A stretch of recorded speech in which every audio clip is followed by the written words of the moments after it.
बिस्मिल्लाहिर्रहमानिर्रहीम। अस्सलाम वालेकुम नाज़रीन, आप देख रहे हैं मकबूल ऑफिशियल और मैं हूं रिजवान मकबूल। आज मंडे है और मार्च की 21 तारीख है और आज का व्लॉग हम करेंगे जो आज सुप्रीम कोर्ट में आपने टीवी पे देखा होगा। जैसे अपोजिशन वहाँ पे पेश हुई और जो कुछ वहाँ पे था उसके ऊपर हम थोड़ी सी बातचीत करेंगे। और बातचीत शुरू करने से पहले वही जो आपसे हमेशा रिक्वेस्ट होती है, अगर आपको ये व्लॉग पसंद आए तो प्लीज़ मेरे चैनल मकबूल ऑफिशियल को लाइक शेयर कीजिए और सब्सक्राइब कीजिएगा, ताकि आपको हर आने वाली वीडियोस जो हैं वो मिलती रहें। सबसे पहले शुरू करते हैं कि ये जो पिटीशन जो इसमें दायर की गई है, जो सुप्रीम कोर्ट में, जो ये सुप्रीम कोर्ट बार ने दायर की है। और सुप्रीम कोर्ट बार के सदर हैं आजकल एहसन बॉन साहब। एहसन बॉन साहब जो हैं, बल्कि चौधरी एहसन बॉन साहब, इन्होंने, मैं आपको बताऊं कि ये इन आज वो उनके साथ अपोजिशन के साथ भी आए, उनके साथ कंधे से कंधा मिला के खड़े हुए। और मेरा नहीं ख्याल कि उनको इस तरह अपोजिशन के साथ इस तरह आके खड़ा होना चाहिए था या कोई बयान देना चाहिए था। और एहसन मोहन साहब जो हैं, ये प्रेसिडेंट थे लाहौर हाई कोर्ट बार के, जब मुशर्रफ साहब के खिलाफ तहरीक चली और ये उनके दाएं बाएं खड़े होते थे हर वक्त, चौधरी जो थे इफ्तिखार मोहम्मद चौधरी साहब के साथ। उसके बाद ये बहुत उनके थे आगे, पीछे सारी खबरें, ये वो जो कुछ करते थे वो यही करते थे, तकरीरें भी करना, गाड़ी भी चलाना, सब कुछ। फिर अचानक ये हुआ कि इनको कोई खुफिया खलाई मखलूक से कोई मैसेज आ गया और इन्होंने रातों रात उनको छोड़ के और लाहौर हाई कोर्ट के जस्टिस का हलफ उठा लिया और उनको वहीं पे छोड़ दिया और ये जस्टिस बन गए। और उसके बाद जब चीफ साहब आए वापस, इफ्तिखार मोहम्मद चौधरी साहब, उन्होंने आते सार जो जजेस जो बनाए गए थे गवर्नर पंजाब ने, वो उन्होंने जो थे वो सारे ख़त्म कर दिए और उनमें ये भी थे। उसके बाद ये जो थे बॉन साहब जो थे, उन्होंने जो था वो अपना सफ़र जारी रखा पीपल्स पार्टी से।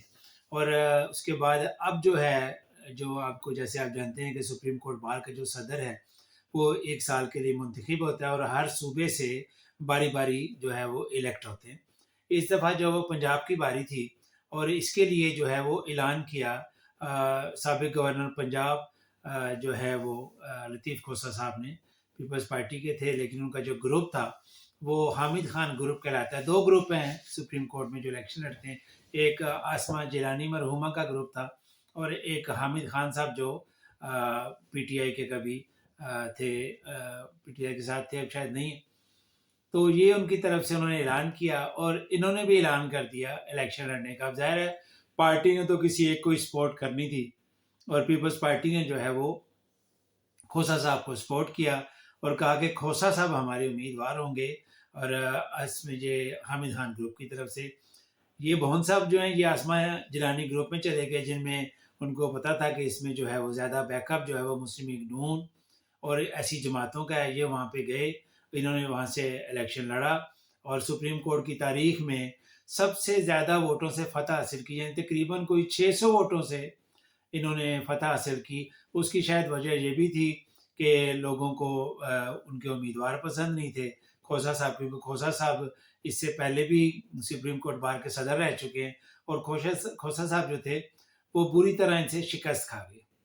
उसके बाद इन्होंने जो है मुस्लिम लीग नून के साथ, इनका ज़ाहिर है उन्होंने इनको जिताया तो इन्होंने वो अपना हक भी तो अदा करना था। अब जब ये जो हुआ सारा अदम एतमाद का, और ये इस चीज़ को ये सुप्रीम कोर्ट में ले गए, बल्कि आज चीफ जस्टिस साहब ने इनको कहा अभी कि इनको, यानी इनके वकील को कहा कि आपको मसला क्या है अदम एतमाद से, जो अदम एतमाद के जो मसाइल हैं इनको कौमी असम्बली में हल किया जाए। उसके बाद ये आज जितने भी थे ये सारे पेश हुए वहाँ पे। मरियम सॉरी शहबाज शरीफ साहब थे, यूसुफ रज़ा गिलानी साहब थे और ये थे परवेज़ अशरफ साहब थे। इसके अलावा जो थे इनके सुप्रीम, ये जो पीपल्स पार्टी के थे, बिलावल भुट्टो जरदारी साहब थे और काफ़ी सारे लोग थे जो जाके सुप्रीम कोर्ट में पेश हुए मुबसर की हैसियत से या किसी तरह भी। और बाहर आके इन्होंने जो स्टेटमेंट दिए वो आपने सुने होंगे, टोटल गवर्नमेंट के खिलाफ, इमरान खान के खिलाफ, उस स्पीकर के खिलाफ, उल्टी सीधी जो बातें ये कर सकते सब कुछ किया इन्होंने भी किया, बिलावल जरदारी साहब ने भी किया। उसके बाद इन्होंने एक लतीफ़ा सुनाया लतीफ़ा ये था कि क्योंकि जो केस है ये सुप्रीम कोर्ट में है, इसलिए किसी साफ़ी के सवालों का जवाब नहीं दिया जाएगा। उसकी वजह शायद ये भी हो कि इनके पास शायद वो जवाब हो ही ना, जो इन्हें पता था कि साफ़ी पूछेंगे, सामने जो खड़े हुए हैं। उसके बाद इन्होंने एक और जो गलती की, जो ब्लंडर किया, सुप्रीम कोर्ट के जो हैं आजकल प्रेसिडेंट एहसन मोहन साहब, उनको बुलाया।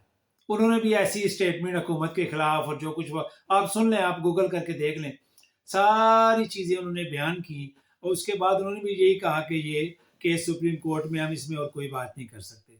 अब आप मुझे बताएं, जब आप हर किस्म का इल्ज़ाम लगा रहे थे, जब सारी दुनिया, पाकिस्तान कम अज़ कम सारे सुन रहे थे, जो कुछ आप कह रहे थे, जो इमरान खान के खिलाफ, जो पार्टी के खिलाफ, जो तहरीक इंसाफ के खिलाफ, जो स्पीकर के खिलाफ, यहाँ तक कहा कि ये आर्टिकल 6 लगना चाहिए।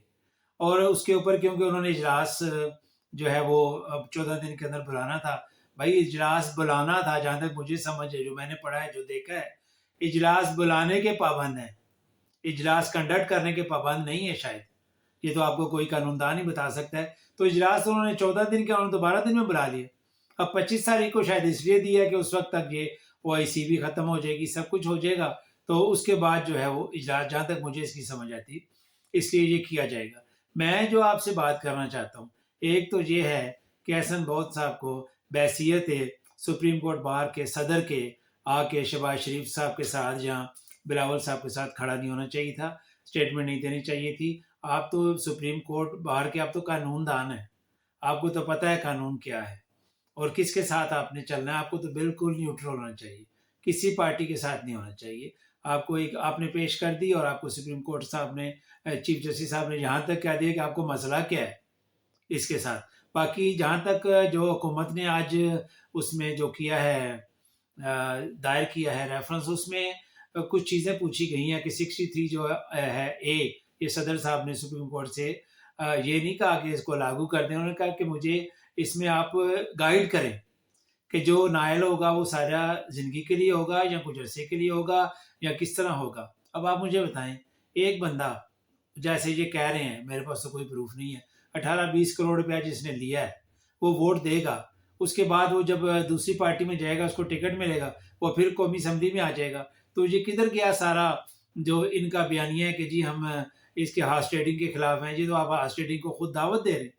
होना तो यही चाहिए कि जो वोट देगा वो उसके बाद चले, उसको नहीं रोका जाए, कुछ भी ना हो, वो फिर तायल ना अहल रहेगा, यानी वो फिर 20 करोड़ से याशी करे बह के। वो सुप्रीम कोर्ट में, इसमें कौमी असम्बली में किसी पब्लिक अहदे पे नहीं आ सकता, ये होना चाहिए। और मेरा ख्याल कानून भी यही है, उन्होंने यही पूछा है कि जी तायल हयात होगा या 10 साल के लिए या 5 साल के लिए, लेकिन ये तो तहत है कि जो भी वोट देंगे, अगर वो वोट देते हैं, तहरीक दम एतमाद कामयाब भी हो जाती है, लेकिन तहरीक इंसाफ के सदर तो इमरान खान ही, वो उनको डिसीट करा सकते हैं, जो कानून है। और ये कानून आपको मैं बताऊं, ये बनाया भी जरदारी साहब और नवाज शरीफ साहब ने बनाया, और उसकी सबसे ज़्यादा खिलाफ वर्जी भी यही लोग कर रहे हैं।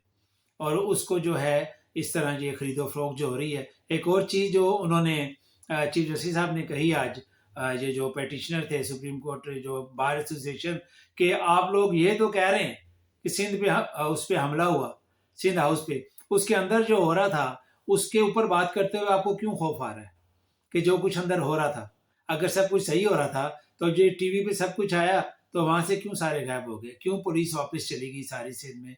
क्यों वहाँ से सारे उधर जाके 5 स्टार होटलों में बैठ गए या मुख्तलिफ जगहों पे फार्म हाउसेज में जाके छुप गए? तो ये तो उन्होंने सुप्रीम कोर्ट ने इनसे किया है, जो सवाल किया है। एक और चीज़ जो मैं आपको बताना चाहता हूँ, जो मैं आपसे, जो मुझे देख के बहुत दुख हुआ, बिलावल भुट्टो साहब और शहबाज शरीफ साहब के पीछे जो खड़े थे, राजा परवेज़ अशरफ साहब, साबिक वज़ीर आज़म पाकिस्तान, यूसर रज़ा गिलानी साहब, साबिक वज़ीर आज़म पाकिस्तान। कोई प्रोटोकॉल भी होता है, कोई इज़्ज़त भी होती है साबिक वज़ीर आज़म की, और आप उनके पीछे खड़े हैं जो कह रहे थे कि आपके लीडर का पेट फाड़ के पैसे निकालेंगे और उल्टा लटकाएंगे। आप उनके पीछे खड़े हैं। आप बिलावल के पीछे खड़े हैं, जो कि आपके बच्चों से भी शायद उम्र में छोटा हो। तो थोड़ा सा ख्याल भी करें। ठीक है, सियासत करें, जो भी करें, लेकिन थोड़े से किरदार का मुजाहरा करें और उस हिसाब से जो है آپ کو تھوڑا سا آگے پیچھے دیکھ کے اسٹیٹمنٹ دینی چاہیے اور باتیں کرنی چاہیے۔ تو جیسے اب آتے ہیں مریم نواز صاحبہ بھی آج آئی ہوئی تھی، ٹی وی پہ آئیں بڑے عرصے بعد۔ ان کا اب تو ٹویٹر بھی کافی عرصے سے خاموش ہے، اور انہوں نے کہا کہ جی جو عمران خان صاحب اور ان کے جو گالی گلوچ کرتے ہیں، میرے تمام کو چیلنج ہے، میں سارے جلسے سنتا ہوں، آج کل گھر ہی ہوتا ہوں، سب صبح سے لے کے فجر کی نماز سے رات سونے تک میں ٹی وی دیکھتا رہتا ہوں، اور مجھے یہ بتائیں کہاں پہ کس نے گالی دی ہے، یہ بتائیں، پھر میں بتاتا ہوں کہ گالیاں کیا ہوتی ہیں۔ لیاقت بلوچ، حافظ سلمان بٹ، جماعت اسلامی سے جو آئے تھے، انہوں نے جو گالیاں دیں، جو کچھ بی بی کے بارے میں کہا، آپ نے سنا ہوگا، مجھے بھی یاد ہے، لیکن وہ ایسے الفاظ ہیں کہ میں یہاں پہ کہہ نہیں سکتا۔ اور اس کے بعد جو شیخ رشید صاحب جو کچھ فرماتے رہے جلسوں میں، آپ لوگوں نے نہیں سنا ہوا بی بی کے خلاف، نصرت بھٹو کے خلاف، بھٹو صاحب کے خلاف کیا کچھ کہتے رہے۔ ایک اور صاحب تھے، آج میں رات کو دیکھ رہا تھا، لگاری صاحب کے صاحبزادے ہیں، اویس لگاری، وہ کہتے جی ہم ان کا شانہ بشانہ کھڑے ہیں، ہم ان کے پیچھے چلیں گے، ہم لانگ مارچ میں جائیں گے، ہم یہ کریں گے وہ کریں گے۔ ان کو میں بتانا چاہتا ہوں، یہ وہی نواز شریف صاحب ہیں جنہوں نے ضیاء الحق کی برسی کے موقع پہ کہا تھا صدر زرداری لغاری کے بارے میں، یہ کتے نہلانے والے انگریزوں کے، یہ کہا تھا سر آپ کے والد صاحب کے بارے میں، اور اس کے بعد آپ آج انہیں کے پیچھے پیچھے چل رہے ہیں۔ تو صحیح کہتے ہیں، سیاست کے سینے میں کوئی جو ہے وہ دل نہیں ہوتا۔ اور مریم نواز صاحبہ نے کہا کہ گیم از اوور، اور بی بی رہن دے، آپ تو اتنے جھوٹ بول چکی ہیں، اتنی دفعہ آر پار کرا چکی ہیں، آپ کی بات پہ تو اب کوئی یقین ہی نہیں کرتا، یہاں تک نہیں یقین کرتا کہ آپ کو پی ٹی ایم اور اپوزیشن کے اجلاس میں میڈیا کے سامنے تک نہیں لایا جاتا کہ کوئی ایسے ہی آپ پھر کچھ کہہ دیں گی۔ تو جہاں تک میرا خیال ہے کہ یہ جو حکومت ہے اس میں مضبوطی کی طرف جا رہی ہے، جہاں مجھے لگتا ہے، اور اگر تو آپ ان کی دیکھیں جیسے انہوں نے بندے توڑے ہوئے ہیں، اس حساب سے تو لگتا ہے کہ عمران خان صاحب کی گورنمنٹ ختم ہو گئی ہے، لیکن ظاہر ہے انہوں نے اپنے پتے شو کر دیے ہیں، انہوں نے اپنے پتے شو نہیں کیے، اور ہو سکتا ہے کہ ان کو ناکامی ہو جائے، کامیابی بھی ہو سکتی ہے۔ جس کو بھی ناکامی ہو، جس کو بھی کامیابی ہو، پاکستان کے لیے بہتر ہونا چاہیے، چاہے شہباز شریف صاحب ہوں، چاہے عمران صاحب ہوں، اور پاکستان کے لیے بہتری ہونی چاہیے، اور سب سے پہلے پاکستان کا نعرہ ہونا چاہیے۔ اگر آپ کو میرا ولاگ پسند آئے تو میرے چینل کو لائک کیجئے، شیئر کیجئے، اور سبسکرائب کرنا مت بولیے، اور بیل آئیکن کے بٹن کو پریس کیجئے تاکہ آپ کو آنے والی میری تمام ویڈیوز ملتی رہیں۔ اور اب میں آپ سے اجازت چاہوں گا۔ پاکستان زندہ باد، اللہ ہم سب کا حامی و ناصر ہو۔